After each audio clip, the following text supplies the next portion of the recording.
You're watching a Famicast video review of The Sinking City on Nintendo Switch. My name is James Charlton and I reviewed this game for the Famicast.com. The Sinking City is like a recipe of different games mixed into one. The movement and enemy encounters are like Resident Evil or Silent Hill. The story and atmosphere are like Eternal Darkness, and the open world nature and the sleuthing and puzzle solving features are like LA Noire. Quite a mix. The story takes place in a fake city called Oakmont, which is in a real state called Massachusetts, and oh boy, is the city in a real state. After a devastating flood, the whole city is covered in dirt, slime, and pieces of giant squid. It is not a pleasant place to be in, and the constant feeling of death and despair never goes away. Couple that with the fact that the main character is suffering from delusions and anxiety, and almost everyone he meets has something wrong with them, and or is horrifically ugly. It's probably not the game to play as a pick-me-up. The main character, Charles Reed, is a private detective on a mission to discover the source of his nightmares and the cause of mass hysteria amongst the Oakmont citizens, all of which seem to be caused by the flood. But what caused the flood? You will be picking up evidence from around the environment, reading notes and combining clues to make conclusions.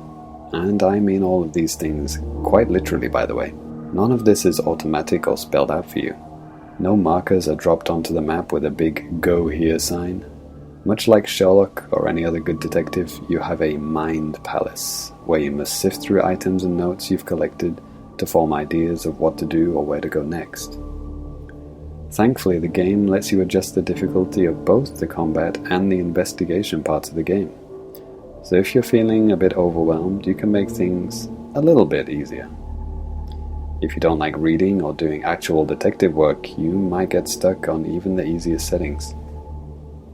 Some of the coolest parts of the investigations are straight out of Batman Arkham Origins. First, you switch on your mind's eye, aka detective vision. Then you proceed to recreate the events which happened in the past by exploring an area in that mode. The story is probably the most interesting aspect of the game, and you will feel compelled to keep going. As I mentioned earlier, it has a lot of Eternal Darkness vibes thanks to its heavy inspiration from H.P. Lovecraft. There is even an insanity meter that goes down when confronted by enemies or places with weird vibes. The focus in the Sinking City is mostly on story, with combat areas being clearly marked as infected zones, meaning you can even avoid them completely in early parts of the game. It's probably for the best that the shooting and combat is not the focus of the game, as neither feel very good. Shooting some of the medium-sized enemies feels like a waste of money.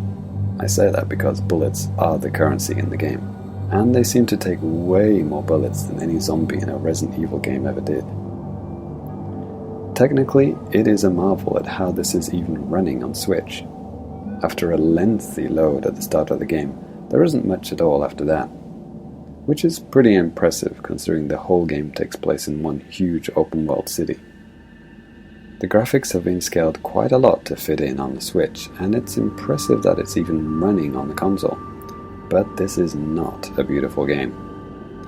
It also features some of the most egregious pop-in I've ever seen in a game, with grass being rendered literally meters from where the main character is standing. So, who should buy The Sinking City?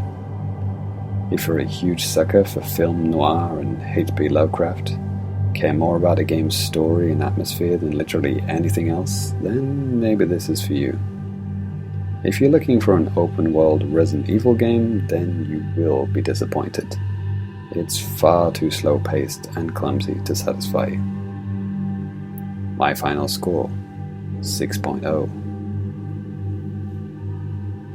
For more video reviews, keep it locked to the Famicast on YouTube and the Famicast.com.